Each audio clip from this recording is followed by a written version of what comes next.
Ornella, o curso concluído, sonho realizado? Sim, sonho realizado, mas com o sonho que se realizou e com as experiências que eu fiz lá fora, vieram muitos, muitos outros sonhos.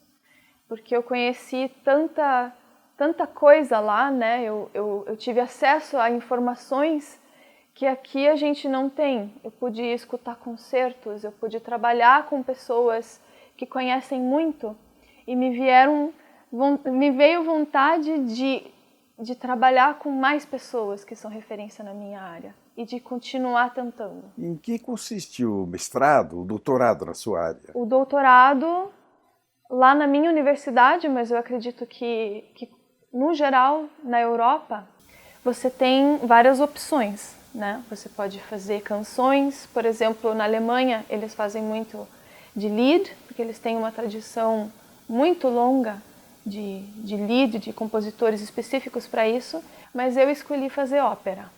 E na ópera, no meu curso, a gente vai fazer várias produções e lá eles até levam isso para fora, para o exterior, eles têm contato com outras universidades, é algo muito abrangente.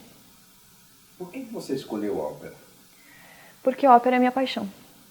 A ópera é minha paixão. Eu acredito que as óperas têm algo a oferecer para nós, elas têm informações importantes, históricas, mas também da música, porque as pessoas às vezes esquecem do valor da música, do que aquilo transmite para a gente. A música ela tem o poder de trazer sentimentos nas pessoas, e eu gosto muito disso no teatro. Descreve o teu dia a dia lá como aluna de Salzburgo. Como é que a coisa acontece no dia normal do estudante? Olha, eu tenho a sorte de que a cidade é pequena e eu consigo assim me deslocar muito facilmente, até caminhando mesmo, porque tudo é perto. Porque senão a agenda é apertada. Tem muita coisa, tem muito ensaio, tem que estudar muito.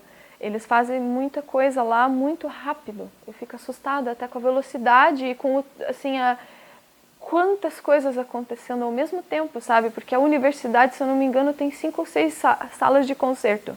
E quase todos os dias elas estão ocupadas com alguma coisa. Então, assim, você tem a oportunidade de assistir muito e de receber muito também.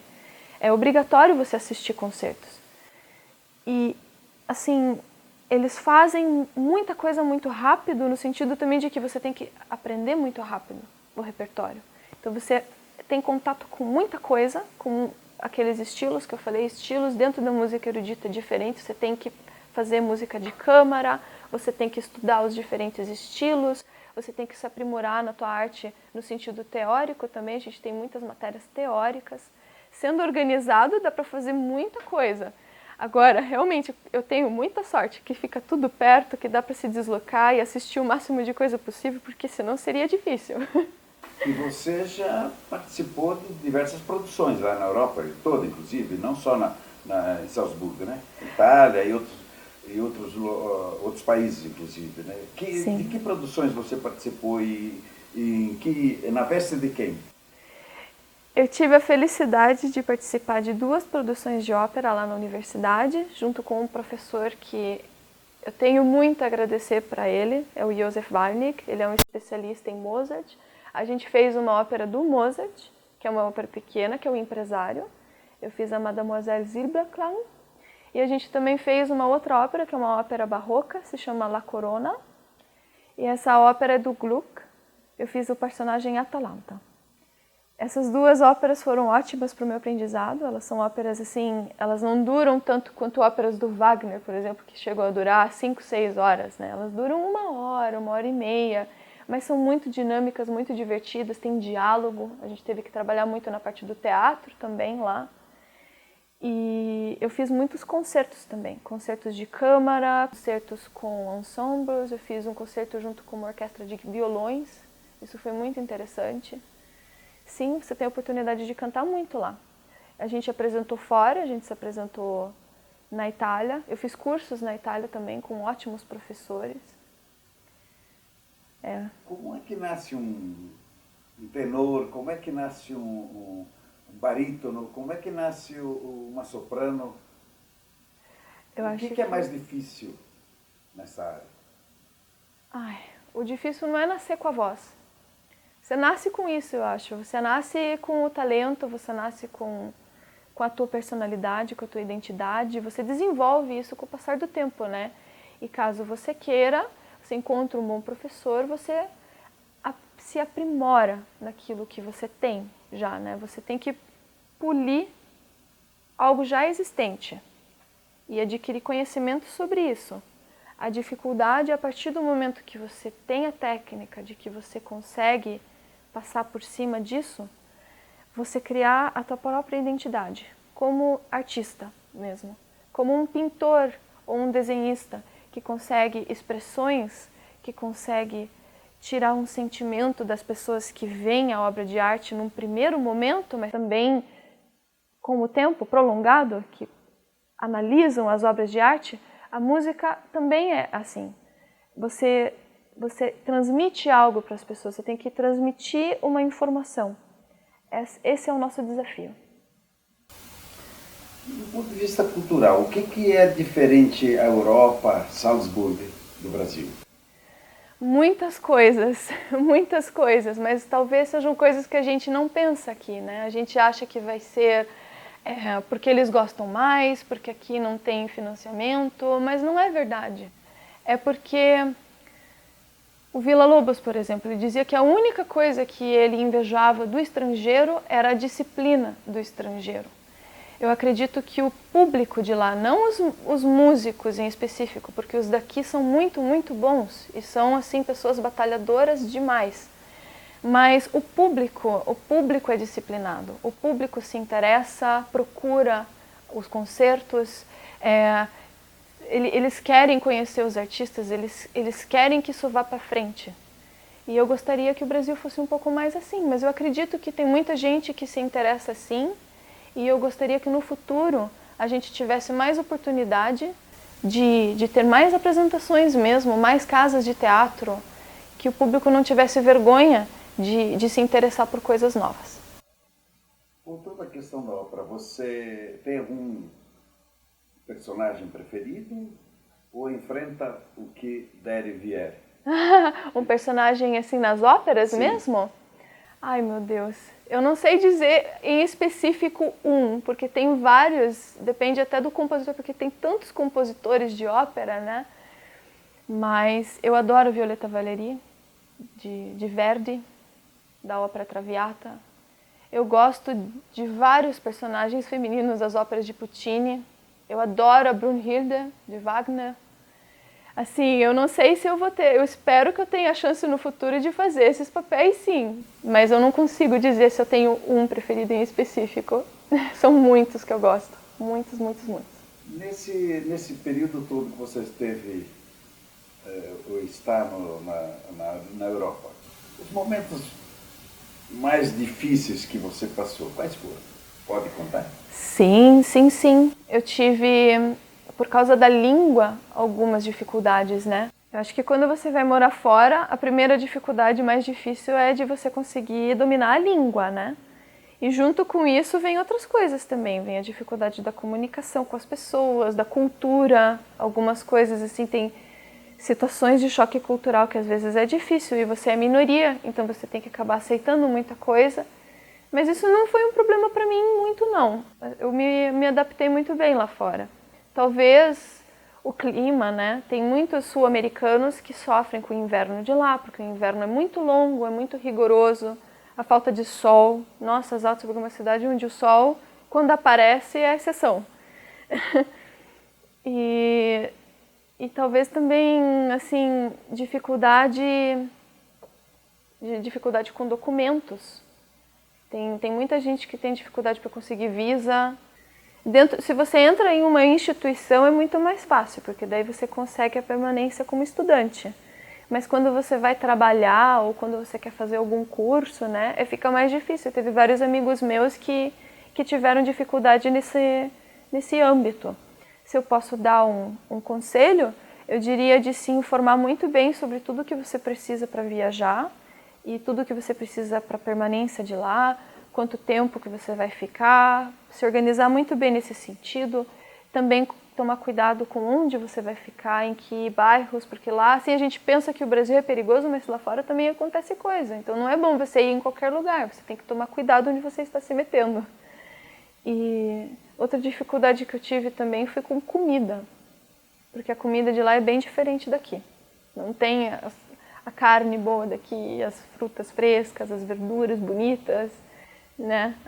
Você tem que se habituar ao que você tem lá, né? Tem que saber que você está se mudando para um local muito diferente do Brasil, né? Quando se diz respeito à alimentação. Provavelmente teve momentos também alegres e bonitos. Sim, sim, muitos.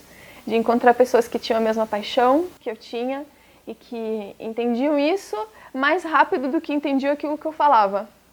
Né, das situações em que a gente se encontrava, de ver alguém e de, sabe, encontrar pessoas que se interessam pela arte, que queriam me conhecer melhor e também que se interessavam muito pelo Brasil, que me perguntavam daqui, que são apaixonados pelo país, que gostam da comida brasileira, gostam da música brasileira. Isso me deixou também muito feliz. No entanto, brasileiros mesmo, é só você ou tinha mais? Ou tem mais gente do Brasil lá nessa sua área? Tem muito poucos, né? Ainda tem muito poucos. Na área do canto, eu sou a única cantora, tanto no bacharelado quanto no mestrado. Não tinha mais nenhuma brasileira, infelizmente. Da área dos instrumentos, tinha algumas pessoas, mas assim, é incrível dizer que tem mais tailandeses no Mozarteum do que brasileiros. Isso foi surpreendente. A que você atribui isso? Talvez porque eles tiveram acesso a algum professor, alguma informação antes da gente. Aqui é muito difícil você conseguir os contatos. Talvez os próprios professores se interessam em específico em algum país. Por exemplo, tem um professor de canto que ele se interessa pelos tailandeses mesmo, e ele buscou os tailandeses. Então vem uma escola, eles criaram uma escola lá. E sim, seria muito legal ter isso aqui no Brasil. Tem, dos instrumentistas, tem algumas classes que conseguem, né, conseguem subsídio, mas geralmente não é do Brasil que vem esse subsídio, vem de fora, vem de alguém que se interessa, né? Justamente, eu me surpreendi do interesse deles por aqui, porque a gente só olha para fora, a gente não olha para dentro. Mas eles sabem que aqui tem muita gente talentosa, tem muita gente dedicada, que quer ir para frente, que ama o que faz. Infelizmente, tem muito poucos brasileiros ainda. Eu ia te perguntar agora, que projetos, como é que você te vê no futuro? Depois desse banho de música, de aprendizado, etc. Tal. Como é que você te vê no futuro, a tua carreira? Esse último semestre, eu me envolvi num projeto junto com amigos. A gente fez uma ópera. Foi um projeto muito pequeno, mas eu adorei. E para o futuro, se possível, espero que eu não esteja sendo audaciosa demais, mas eu gostaria de organizar concertos. Não só para mim, mas para outros. Se possível aqui no Brasil, para jovens talentos, para pessoas que eu conheço aqui que eu gostaria de ver cantando mais, para que eu pudesse também participar. E claro, eu quero cantar, né? Eu quero continuar fazendo aquilo que eu gosto, eu quero entrar nos teatros, eu quero conhecer países, conhecer pessoas, estudar coisas novas, descobrir estilos diferentes dentro da música erudita, porque as pessoas acham que a música erudita é uma coisa só, mas ela é muito mais do que isso, tem muita coisa dentro, é um universo extremamente rico. E eu quero continuar estudando e conhecendo mais da música erudita. Você falou música erudita. Traz um paralelo entre o clima europeu, Salzburgo, etc. Eu conheci nessa área também aqui no Brasil. Como é que você situaria a nossa posição brasileira nessa área da música erudita? Nós temos ótimos compositores. Tem vários livros até falando sobre música brasileira, que são recentes, porque a nossa tradição é uma tradição muito recente. A Europa é muito mais velha do que o nosso país. Então, por isso que eles também têm uma história muito mais complicada, né? A gente ainda está caminhando. Eu vejo o Brasil como um país que em muito pouco tempo conseguiu fazer muito. Então, eu vejo o futuro como um futuro muito promissor para a música erudita do Brasil. Eu vejo compositores muito talentosos, eu vejo coisas muito interessantes, e também porque aqui no Brasil a gente tem uma coisa que fora não existe, a gente tem essa coisa do multiculturalismo, né? De vários estilos, vários ritmos diferentes se misturando numa coisa só. E os compositores daqui, eles souberam reconhecer isso e transmitir isso dentro da música erudita. Não só para o canto, não só as canções, a música instrumental também. Mas eu vejo que aqui é muito mais difícil você ver conjuntos instrumentais de várias pessoas, tem muito poucos espaços, eu falei isso antes também, que tem muito pouco espaço físico mesmo de teatros onde se possa apresentar, né? Um centro como São Paulo é diferente como aqui em Curitiba. São Paulo tem de tudo naquela cidade, aqui não, aqui a gente tem o Guaíra, a gente tem bons teatros, mas é muito pouco o que acontece aqui ainda. Eu gostaria de ver um pouco mais. Lá fora... Você situa numa posição boa o Brasil na área da produção, mas na área do consumo, então... ainda o que está faltando? O que você percebeu lá, cá, política, cultural, inclusive interior, etc., não só grandes capitais? Como é que você analisa? Pergunta difícil. Salzburg é uma cidade muito particular. Salzburg é uma cidade que respira arte. Não só música, arte mesmo. Você vê exposições acontecendo o tempo inteiro. Enquanto você está caminhando em qualquer rua da cidade, você vê propaganda de concertos, de apresentações, de exposições, de feira de livro, de muitas coisas.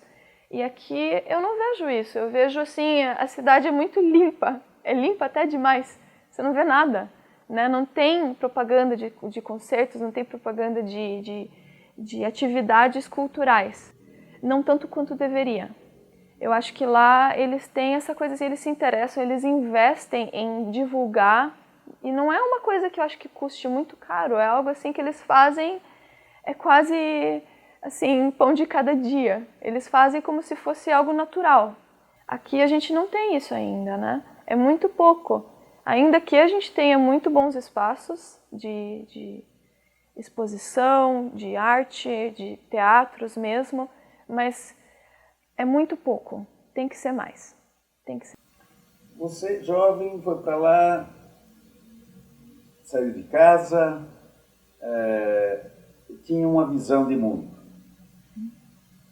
O que mudou na tua visão de mundo depois? E o que você diz para os jovens que poderiam ou estão no lugar que você estava antes de ir para lá? Eu vou responder o contrário. O que eu gostaria de dizer para os jovens é: tenha coragem. Não tenha medo de enfrentar as dificuldades e até, sabe, de se meter nos lugares, de procurar aquilo que você quer, de fazer aquilo que você quer, porque as dificuldades elas vão aparecer. Mas não é por causa disso que a gente tem que desistir dos nossos desejos, dos nossos sonhos. E se você tem algo a dizer, se você tem alguma coisa, se você acha que você consegue transmitir alguma coisa para o público, você tem que correr atrás disso.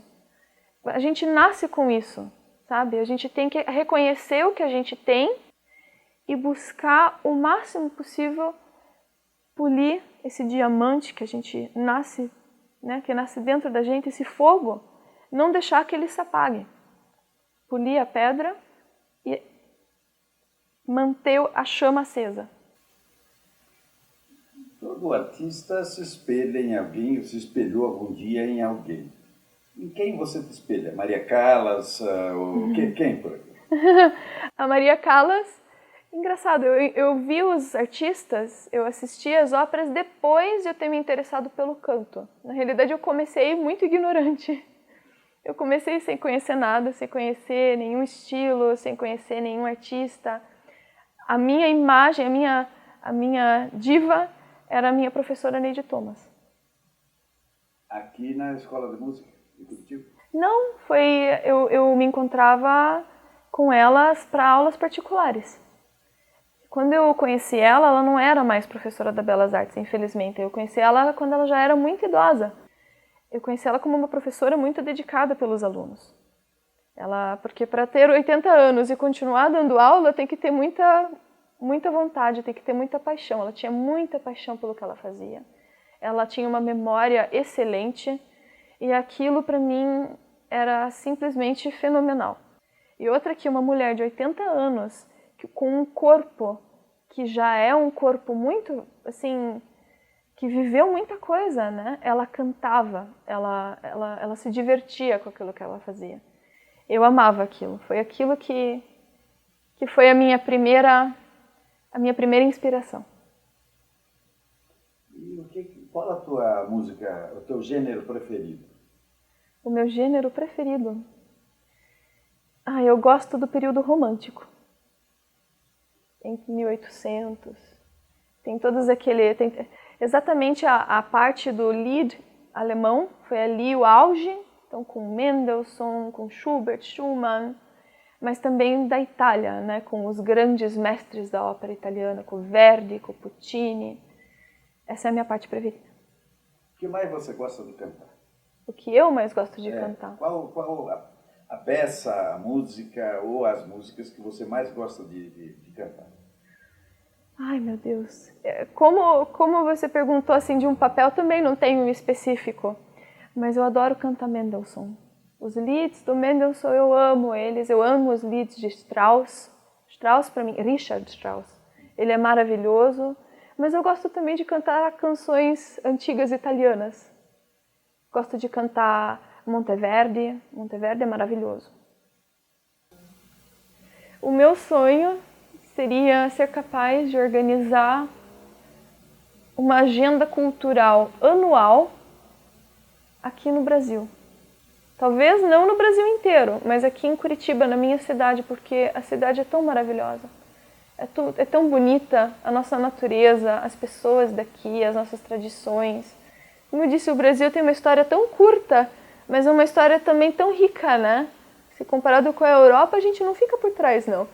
E eu gostaria de ser capaz de organizar uma agenda cultural aqui, de ver os artistas daqui tendo uma chance, sabe? Tendo uma chance de se mostrar, de tocar e também de chegar até o meu povo, de transmitir essa ideia. Já é tão difícil a gente conseguir chegar numa identidade artística, eu gostaria que as pessoas daqui vissem isso. Eu gostaria que o público daqui se interessasse.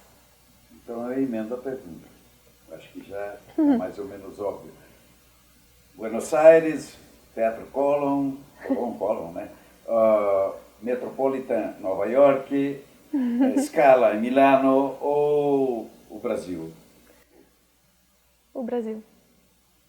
O Brasil. Os teatros são maravilhosos, né, lá fora. São um sonho para mim, sim. Se eu conseguir, eu vou ficar muito feliz. Mas aqui, assim, dentro de casa, seria mais do que tudo. Então você vai investir no Brasil, quando voltar da... Ai, meu Deus, espero que não seja uma responsabilidade, porque eu não sei se eu vou conseguir, né? Mas seria um sonho. Seria com toda certeza o sonho. O maior sonho. Sim. Porque desde que a Neide morreu, ela organizava muita coisa, né? Ela organizava vários concertos, ela organizava óperas, ela fez Aida, ela fez Carmen, ela fez óperas de Carlos Gomes aqui. Carlos Gomes deveria ser mais conhecido fora do Brasil. E Villa-Lobos também. Mas depois que ela veio a falecer, não teve ninguém que conseguiu manter da mesma forma como ela fazia aqui em Curitiba os concertos, a agenda que ela organizava, né? A gente tem pessoas sim que organizam, que ainda estão batalhando, mas não é mais a mesma coisa. Então seria ótimo, seria maravilhoso ver algo assim acontecendo aqui. O que a música pode, no teu conceito, pode contribuir para melhorar a sociedade brasileira?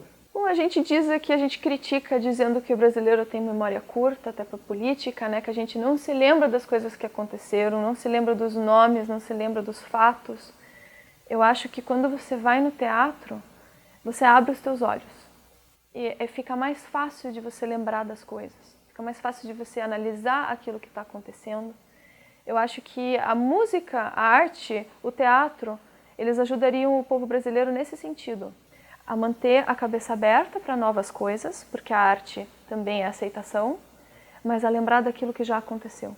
E que não aconteceu só aqui, que aconteceu fora também. Porque a gente joga muita culpa em cima do brasileiro, a gente se desmerece muitas vezes, quando eu acho que não é bem assim. Não é todo esse caos e tão negativo quanto a gente pensa. Fora também acontecem coisas muito ruins, a gente é humano, é uma coisa humana. E é justamente por isso que a gente tem que reconhecer a nossa natureza, como os gregos iam ao teatro, porque era um evento social, mas também porque aquilo contribuía ao ser como alguém que participa da sociedade. A gente tem que também participar do teatro por causa disso.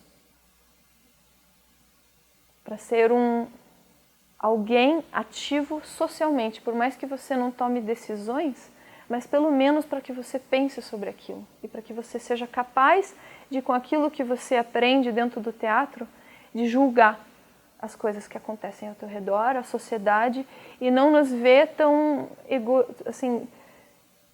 com tanto egoísmo, de ver também como sociedade, como um todo. Se te desse uma oportunidade, você voltar para cá, o que você mudaria aqui? O que dentro da tua visão hoje de lá?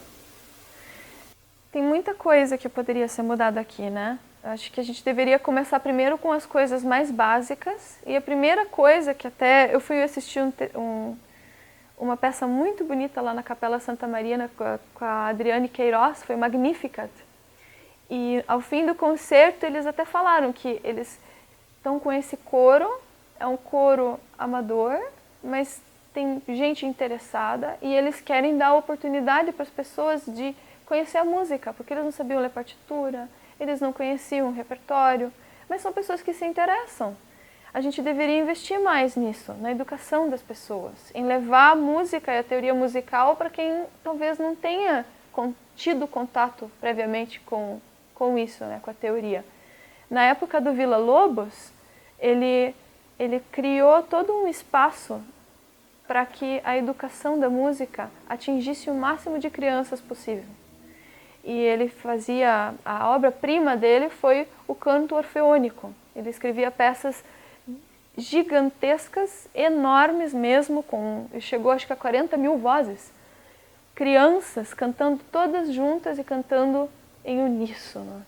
E ele queria que as crianças fossem disciplinadas, que elas conhecessem a música, que elas se interessassem. Então ele colocava peças também, ele fazia arranjos, né, de peças conhecidas, de peças de compositores variados. Ele fez, acho que até Tchaikovsky, pegou coisas italianas, fez o arranjo e colocou as crianças para cantarem. Desde então, desde que ele veio a falecer, eu não escutei mais ninguém que fosse capaz de fazer algo assim. Claro que foi numa situação política do Brasil que contribuiu para isso, né? Ele foi muito inteligente naquele momento em criar o canto orfeônico e Orfeão dos Professores.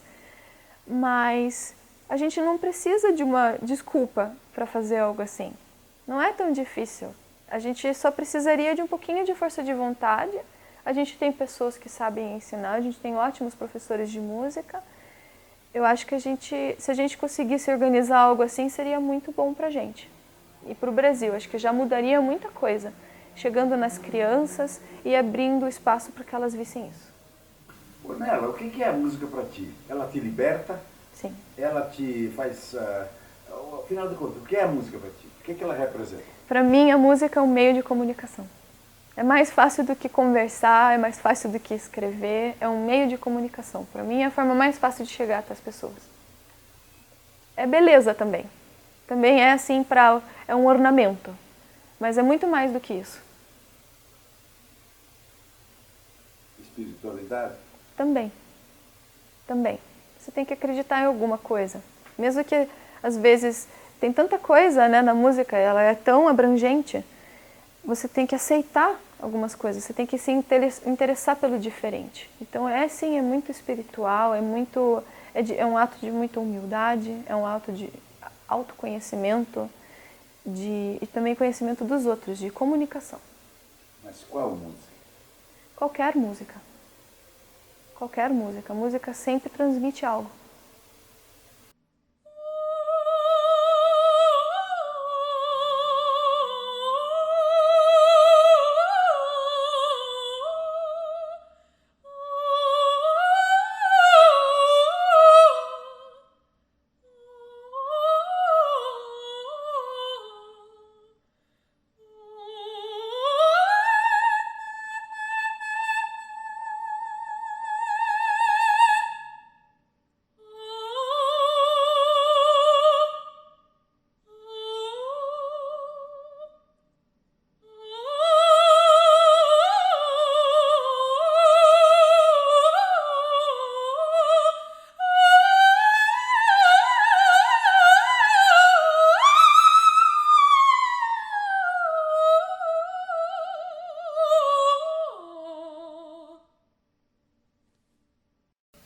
Eu gostaria de agradecer muito pela oportunidade, pelo interesse de escutar aquilo que eu vivi, as minhas experiências. Eu fico muito feliz de ter tido essa estadia aqui no Brasil. Eu amo muito a minha cidade e eu quero mandar um beijo para todas as pessoas que têm carinho por mim e que me apoiam. E até breve. Voltarei.